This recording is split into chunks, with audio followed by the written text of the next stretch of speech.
പ്രിയമുള്ളവരെ, നമ്മുടെ കേരളത്തിലെ പോലീസ് സേനയ്ക്ക് അപമാനവും നാണക്കേടും മാത്രമല്ല, പാവപ്പെട്ട ജനങ്ങളെ ഇടിച്ച് ചതച്ച് പരുവമാക്കി അവരുടെ കുടുംബങ്ങളെ കൂടെ കുലം തോണ്ടുന്ന കേരളത്തിലെ പോലീസ് സേനയിലെ കാക്കിയിട്ടൊരു കാപാലികനെ കുറിച്ചാണ് ഇന്ന് ഞാൻ ഈ വീഡിയോ ചെയ്യുന്നത്.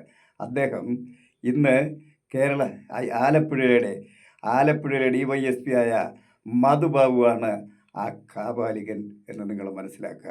അദ്ദേഹം 2006 ചേർത്തല SI ആയിരുന്നപ്പോൾ അവിടെ കയർ ഫാക്ടറിയിലെ മാലിന്യത്തെക്കുറിച്ച് പരാതിപ്പെട്ടുകൊണ്ടിരുന്ന തൊട്ടയലത്ത് താമസിച്ചിരുന്ന സിദ്ധാർത്ഥൻ എന്നൊരു ചെറുപ്പക്കാരൻ, ആ ചെറുപ്പക്കാരനെ ഈ കയർ കമ്പനി ഉടമയുടെ പരാതി അനുസരിച്ച് അയാളെ ആ ചെറുപ്പക്കാരനെ അറസ്റ്റ് ചെയ്ത് കസ്റ്റഡിയിലെടുത്ത് അവരുടെ ഇടിച്ച് ആ പയ്യനെ പരുവമാക്കിയ ശേഷം ശരീരത്ത് മുഴുവൻ ചൊറിയണം തേച്ച് കൊടുത്ത് അങ്ങനെ പീഡിപ്പിച്ചതിനെതിരെ ആ പയ്യൻ പോയി കേസ് കൊടുത്ത് പല ഘട്ടങ്ങൾ ഇയാളുടെ എല്ലാ പോരാട്ടത്തിനുമെതിരെ അയാൾ ശബ്ദമുയർത്തി. ഒടുവിൽ ചേർത്തല മജിസ്ട്രേറ്റ് കോടതി 18 വർഷത്തിന് ശേഷം കഴിഞ്ഞ ഡിസംബറിൽ ഈ നരാധമന് 1 മാസത്തെ ജയിൽ ശിക്ഷയും 1000 രൂപയും ശിക്ഷ വിധിച്ചു. ഇദ്ദേഹത്തിന് മാത്രമല്ല, ഇദ്ദേഹത്തോടൊപ്പം ഉണ്ടായിരുന്ന ASIക്കും ശിക്ഷ വിധിച്ചതാണ്. ആ ശിക്ഷയൊന്നും അനുഭവിക്കാതെ തന്നെ അയാൾ ഇന്നും രാജകുമാരനായി വാഴുകയാണ്. പിന്നീട് അയാൾ 2012 കോന്നിയിലെ CI ആയിരിക്കുമ്പോൾ പത്തനംതിട്ട ജ്വല്ലറി ഉടമയായ അയ്യപ്പനാചാരിയുടെ ജ്വല്ലറി ഷോപ്പിൽ ഇദ്ദേഹം 3 കള്ളന്മാരുമായിട്ട് കടന്നു ചെന്ന് ഈ കള്ളന്മാരവിടെ മോഷണ സ്വർണം കൊടുത്തിട്ടുണ്ടോ എന്നറിയാൻ അയ്യപ്പനാചാരി കൈമലർത്തി. ഇവിടെ ആരും ഒരു സ്വർണം കൊണ്ടുവന്നിട്ടുമില്ല, ഞാൻ ആരുടെ കയ്യിൽ നിന്നും മോഷണ സ്വർണം വാങ്ങിയിട്ടുമില്ല.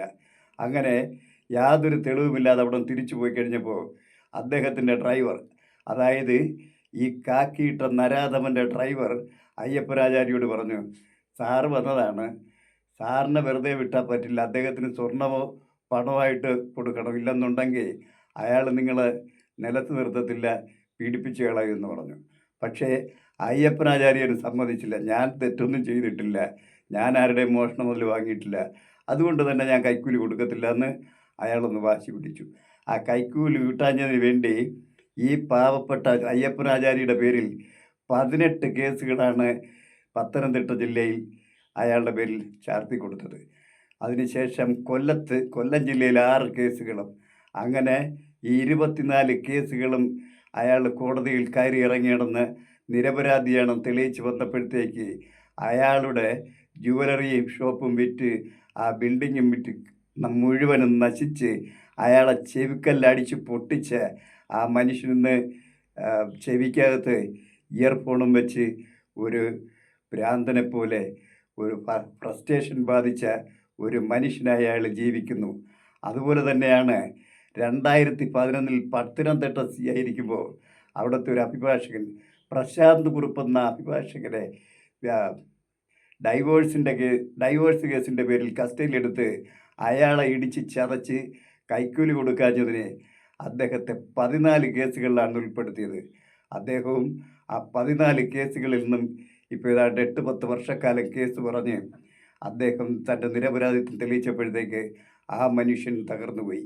ഈ നരാധമനൻ്റെ ഈ ചെയ്തികൾ, ഈ മനുഷ്യത്വമില്ലാത്ത കാടത്ത് നിറഞ്ഞ ഈ ചെയ്തികൾക്കെതിരെ 2016 പത്തനംതിട്ട SP ആയിരുന്ന ഹരികുമാർ സാറ് ഇദ്ദേഹത്തിനെതിരെ DGPക്കും ആഭ്യന്തരമന്ത്രിക്കും റിപ്പോർട്ട് നൽകി. ഇദ്ദേഹം പോലീസ് സേനയ്ക്ക് കളങ്കം വരുത്തുന്ന നരാധമനായി മനുഷ്യനെ ഡിസ്മിസ് ചെയ്യണമെന്നും നടപടിയെടുക്കണമെന്നും പറഞ്ഞ് റിപ്പോർട്ട് നൽകിയിട്ട് ആ റിപ്പോർട്ടിൻ്റെ പേരിൽ 2016 റിപ്പോർട്ട് കൊടുത്ത് 9 വർഷം കഴിഞ്ഞിട്ടും ഇവിടുത്തെ DGPയോ ആഭ്യന്തരമന്ത്രിയോ യാതൊരു നടപടിയും സ്വീകരിച്ചിട്ടില്ല. കാരണം ഇദ്ദേഹം വാങ്ങുന്ന കൈക്കൂലി പണത്തിൽ തിന്ന് കുടിച്ച് കൊഴുത്ത് ജീവിക്കുന്ന രാഷ്ട്രീയക്കാർ മുഴുവൻ അദ്ദേഹത്തിന് ഈ നരാധമന് വേണ്ടി, കാക്കിയിട്ട കാപാലികന് വേണ്ടി വിടുപണി ജീവിക്കുന്നവരാണെന്നതിൻ്റെ തെളിവാണ് അദ്ദേഹത്തിനെതിരെ ഒരു നടപടിയും ഉണ്ടാകാത്തത്. അല്ലെങ്കിൽ എന്തുകൊണ്ട് ഈ കാപാലികനെതിരെ വകുപ്പ് തല നടപടിയോ മുഖ്യമന്ത്രിയോ DGPയോ നടപടിയെടുക്കുന്നില്ല? DGPക്കും മുഖ്യമന്ത്രിക്കും ഇതിന് മറുപടി പറയാൻ അവകാശമുണ്ട്. നമ്മുടെ ആഭ്യന്തരമന്ത്രി പിണറായി വിജയൻ എത്ര കേസുകൾ, പീഡന കേസുകളിൽ വന്നാലും അദ്ദേഹം വാ തുറന്നൊരു മറുപടി പോലും പറയില്ല. പക്ഷേ ഇക്കാര്യത്തിൽ മറുപടി പറയണമെന്നും ഈ നരാധമനെതിരെ എന്തുകൊണ്ടാണ് ഈ കാപാലികനെതിരെ നടപടിയെടുക്കുന്നില്ലെന്ന് പിണറായി വിജയൻ തുറന്നു പറയണമെന്ന് ആവശ്യപ്പെട്ടുകൊണ്ട് തൽക്കാലം ഞാൻ ഈ എപ്പിസോഡ് ഇവിടെ അവസാനിപ്പിക്കുന്നു. Good bye.